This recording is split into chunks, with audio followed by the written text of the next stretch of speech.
Hello students,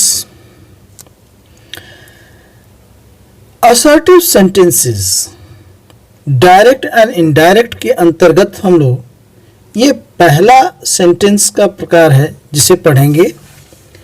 जो 5 प्रकार थे उनमें ये नंबर 1 पर आते हैं।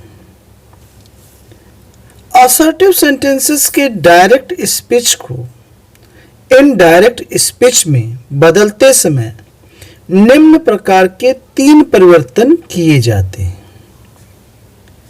First, change of person of pronoun, यानी सर्वनाम के पुरुष का परिवर्तन। हमारे पास 3 काइंड्स होती हैं पर्सन्स की, first person, second person and third person. इनकी चेंजिंग किस प्रकार से डायरेक्ट एंड इनडायरेक्ट स्पीच में की जाती है, इसके रूल्स को पढ़ना है। बी है चेंज ऑफ वर्ब। अब वर्ब भी हमारे पास 2 प्रकार की होंगे। एक तो हमारा रिपोर्टिंग वर्ब की चेंजेस आनी है और दूसरा है हमारा मेन वर्ब।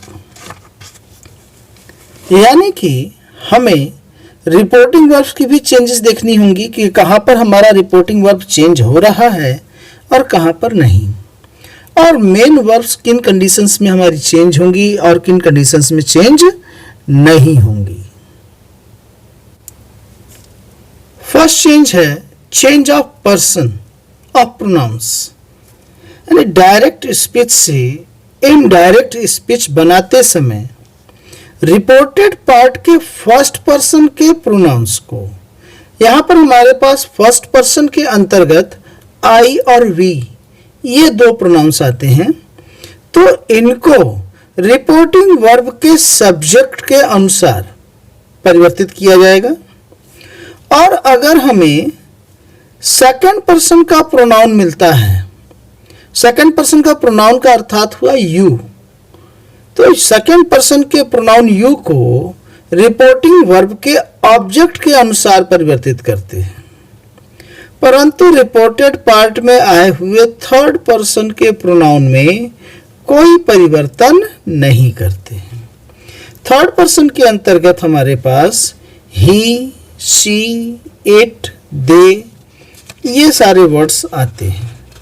अब इनकी चेंजेस कैसे करनी है ये हम लोग आगे रूल्स में पढ़ेंगे। थर्ड पर्सन के प्रोनाउन में कोई चेंजेस नहीं होते हैं।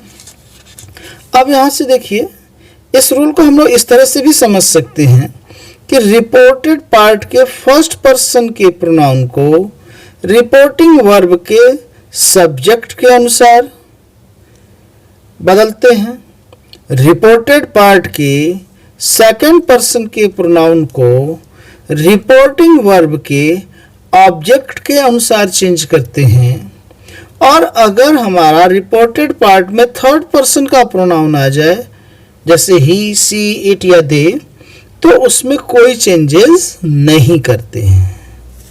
यहाँ इंट्रोड्यूस किया गया है आपको, फर्स्ट पर्सन के प्रोनाउन में आई और वी आता है, सेकंड पर्सन का प्रोनाउन यू है, और थर्ड पर्सन के अंतर्गत ही, सी, इट, दे ये वर्ड्स हमारे आते हैं। इसके बाद हमारा चेंज बी आता है, चेंज ऑफ रिपोर्टिंग वर्ब। ठीक है, यहाँ पे देखिए चेंज ऑफ वर्ब के अंतर्गत ये 2 चेंजेस हम लोगों ने नोट किए थे। पहला था चेंज ऑफ रिपोर्टिंग वर्ब और सेकंड था चेंज ऑफ मेन वर्ब। तो देखिए पहला काम चेंज ऑफ रिपोर्टिंग वर्ब, मैंने जैसा कि अपने पिछले वीडियो में भी बतलाया हुआ है कि किसी भी डायरेक्ट स्पीच को अगर इनडायरेक्ट स्पीच में कन्वर्ट करना है तो उसके लिए रिपोर्टिंग वर्ब जो है वो कीवर्ड का काम करता है, यानी ये हमें बताता है कि हमारे रिपोर्टेड पार्ट की टेंस चेंज होगी या नहीं होगी।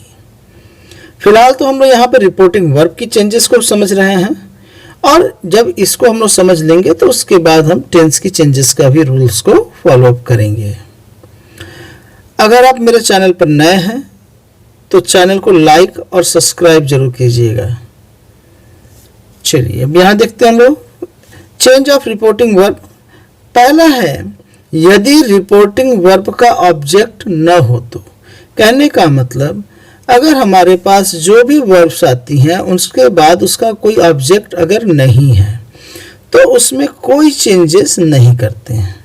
जैसे प्रेजेंट टेंस के अंतर्गत से और सेज, ये दो वर्ब्स आएंगी, इनमें कोई चेंजेस नहीं होगा, यानी से है तो से ही लिखेंगे, सेज है तो सेज ही लिखेंगे।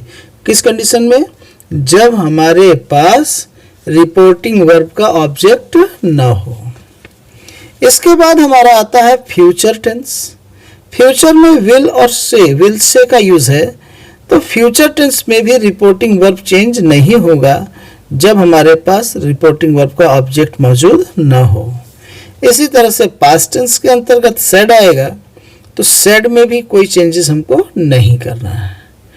लेकिन इसके बाद अगर हम लोग देखें तो यदि रिपोर्टिंग वर्ब का ऑब्जेक्ट मौजूद हो, यानी हमारे पास रिपोर्टिंग वर्ब और उसके बाद उससे रिलेटेड कोई ऑब्जेक्ट अगर उपस्थित है, तो वहाँ पर हमें से टू, भाई अगर कोई ऑब्जेक्ट होगा तो उसके लिए हमें उससे पहले इन्फिनेटिव टू का यूज़ करना होगा। जैसे से टू मी, से टू सुरेश, एनीथिंग, कुछ भी। तो वहाँ पर हमारे पास इस से टू को टेल में, सेज टू है तो टेल्स में, विल से टू है तो विल टेल में, और सेड टू को टोल्ड में कन्वर्ट कर देंगे हम लोग। ये हमारे रूल्स थे चेंज ऑफ रिपोर्टिंग वर्ब के। अब इसके बाद हमें नेक्स्ट रूल देखना है कि यदि रिपोर्टेड पार्ट में यस स्लैश नो, यानी या तो यस में हो या तो नो में हो, अगर ये वर्ड्स आए हों तो रिपोर्टिंग वर्ब अगर सेड या सेड टू हो, यानी कि पास्ट टेंस की अगर होगी तो उसको रिप्लाइड में चेंज किया जाता है। और अगर प्रेजेंट टेंस में चले से या से टू है तो उसको रिप्लाई में चेंज करते हैं, और यस और नो शब्दों को भी हटा देते हैं। नेक्स्ट रूल है यदि रिपोर्टेड पार्ट में किसी संस्था जैसे अमर उजाला या हिंडाल्को इंडस्ट्रीज या कोई भी एक संस्था का नाम, कोई भी एक रजिस्टर्ड फर्म जो भी है, अगर उसका नाम आता है तो हमें उसमें सब्जेक्ट को इट में बदलना पड़ता है। यानी कि अगर अमर उजाला नाम दिया गया है तो जब हम लोग प्रोनाउंस के तौर पर यूज़ करेंगे तो रिपोर्टेड पार्ट में उसके लिए सब्जेक्ट इट का यूज़ किया जाएगा। ये हम लोग एग्जाम्पल्स में अपने क्वेश्चंस को लेकर के और उसके हिसाब से सॉल्व करेंगे। इसके बाद हमारे पास नेक्स्ट रूल आता है चेंज ऑफ मेन वर्ब। ये हमारा बड़ा रूल है और इसमें हमें सारे रूल्स जो हैं उनका निचोड़ मिल जाएगा। तो इससे आधारित वीडियो नेक्स्ट वीडियो होगी। इस वीडियो का समापन हम लोग यहीं पर करेंगे, और अगर वीडियो आपको पसंद आई हो, रूल्स समझ में आ रहे हों, तो वीडियो को लाइक कीजिए, शेयर कीजिए, ताकि आपके फ्रेंड्स भी इसका फ़ायदा उठा सकें। और मेरे चैनल को सब्सक्राइब करना कतई न भूलिएगा। Thank you students.